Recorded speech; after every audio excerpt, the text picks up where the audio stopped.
تھا جس کا انتظار وہ شاہکار آ گیا. آ گئی 27th امینڈمنٹ اور سینٹ میں بڑا جھگڑا ہوا, بس آپس میں جناب کاغذ پھاڑے گئے, but all said and done senate نے پاس بھی کر لی.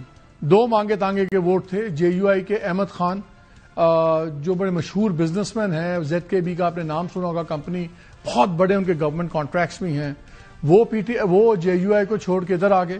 پھر سینیٹر سیف اللہ ابرو یہ PTI کے ہیں, انہوں نے بھی کیا آج ووٹ دیا ساتھ, لیکن ووٹ دینے کے بعد انہوں نے ریزائن بھی کر دیا.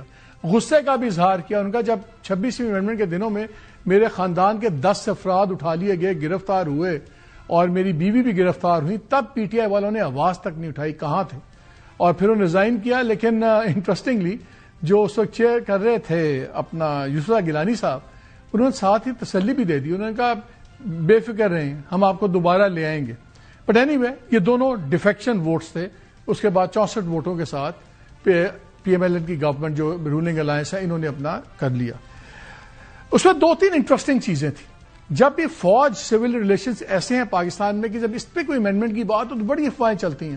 آرٹیکل 243 کی بات ہو رہی تھی, سب کا خیال تھا پتہ نہیں شاید کیا پاورز آ رہی ہیں, کوئی کہتا تھا فیلڈ مارشل کو سپریم کمانڈر بنا دیں گے اور وہی نامینیٹ کریں گے آئندہ. خیر اینی وے نظر یہ آیا کہ پیورلی انٹرنل ریسٹرکچرنگ ہے فوج کی, اور جتنے ایکسپرٹ سے بات ہوئی ہے, جتنے لوگوں سے ہم نے بات کی ہے, وہ کہتے ہیں کہ اس سے بڑی ایفیشنسی بڑھے گی ہمارے ملٹری آپریشنز کی. اور یہ ایسی امینڈمنٹ ہوئی ہے جس کا کوئی پولیٹیکل اس کا فالو آؤٹ نہیں ہے, لیکن ہمیں بتایا گیا عوام کے لیے ہو رہا ہے. جو جوڈیشری کے ساتھ ہو گیا اس پر تو ہم بات کریں گے, وہ آپ کے سامنے ہے. لیکن ایک شک نہیں گھس گئی, اور وہ جو کیبنٹ سے ڈرافٹ ہوا تھا اس میں وہ نہیں تھا, اور اس میں آیا کہ جی وزیر اعظم کو اور صدر کو استثناء دے دیں عمر بھر کے لیے کسی بھی قسم کی پروسیکیوشن سے, اریسٹ سے, کرمنل پروسیڈنگ سے. پرائم منسٹر نے تو فوراً اس کو کہہ دیا کہ نہیں, پرائم منسٹر کو آپ یہ مت دیں, اور یہ مجھے پتا بھی نہیں تھا. تو یہ اس پہ بالکل انہوں نے بڑی عقل مندی اور میرا خیال ہے گریسفلنس کا ثبوت دیا. لیکن پیپلز پارٹی اپنا کام کروا گئی.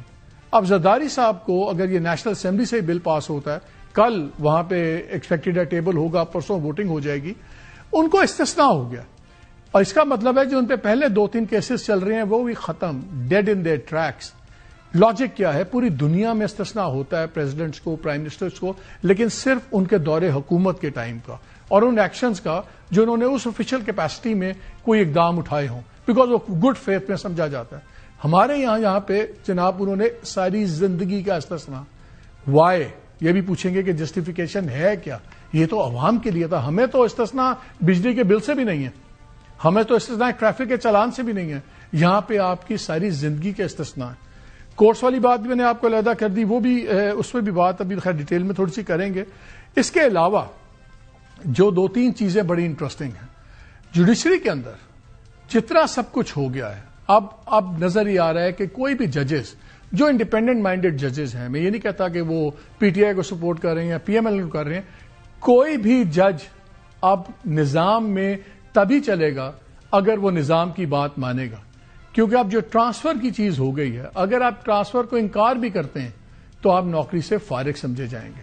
ریٹائرمنٹ آپ کو مل جائے گی آپ کی سروس کی لینتھ کے مطابق, اب کوئی کر ہی نہیں سکتا. ہمیں بتایا جا رہا ہے کہ جی یہ کانسٹیٹیوشنل کورٹ بھی جو بنی ہے یہ تو پیپلز پارٹی کا اور جو پیپلز لیگ نون کا 2006 میں میثاق جمہوریت ہوا تھا اس میں لکھا ہوا ہے. لیکن نہ پیپلز پارٹی آپ کو بتاتی ہے نہ PMLN بتاتی ہے کہ اس میں جب کانسٹیٹیوشنل کورٹ کی بات ہوئی تھی تو اس وقت مشرف صاحب کا زمانہ تھا اور پیکیولر حالات تھے, اور اس میثاق جمہوریت میں کچھ چیزیں بھی تھیں کہ ہم یہ چاہتے ہیں کورٹ کرے, اور اس میں 6 سال کے لیے کانسٹیٹیوشنل کورٹ بنانے کی بات ہوئی تھی. اگر 6 سال کے لیے تھی تو ایک پرٹیکولر صورتحال کے لیے تھی. یہاں کیا گیا کہ اس لیے ہم بنا رہے ہیں, مقدمات کی تعداد بہت زیادہ ہو گئی ہے, پینڈنگ کیسز. اپنی رپورٹ ہے کمیشن کی کہ 92% کیسز جو ہیں ڈیلیڈ وہ ڈسٹرکٹ جوڈیشری کے لیول پہ ہیں, اور صرف 3% سپریم کورٹ میں ہے. اور اگر جب آپ نے 26ویں امینڈمنٹ میں تعداد بڑھائی 25 ججوں کی تو وہ بھی جج پورے نہیں بھرتی کیے ہوئے, وہاں پہ بھی 2 آسامیاں خالی ہیں. تو یہ پھر کس لیے ساری امینڈمنٹس ہوئی ہیں؟ نہ پینڈنگ کیسز کا اس سے تعلق ہے, نہ اس کا تعلق کسی اور چیز سے. تو لگتا ہے کہ پاور پلے ہوا ہے, اور جتنی امینڈمنٹس آئی ہیں یہ ساری صرف کنٹرول بڑھانے کی چیزیں ہیں. اور اپوائنٹمنٹ جب کون کریں گے؟ پریزیڈنٹ صاحب کر رہے ہیں, تو ایگزیکٹو کا ایبسولوٹ کنٹرول ہے کہ کیا ایگزیکٹو کے وطن سے پیدا ہونے والی عدلیہ آزاد ہو سکتی ہے؟ پروگرام کے پہلے حصے میں بات کریں گے. بیرسٹر عقیل ملک ہمارے ساتھ ہیں, minister of state for law and justice. السلام علیکم عقیل. جی السلام علیکم مالک صاحب.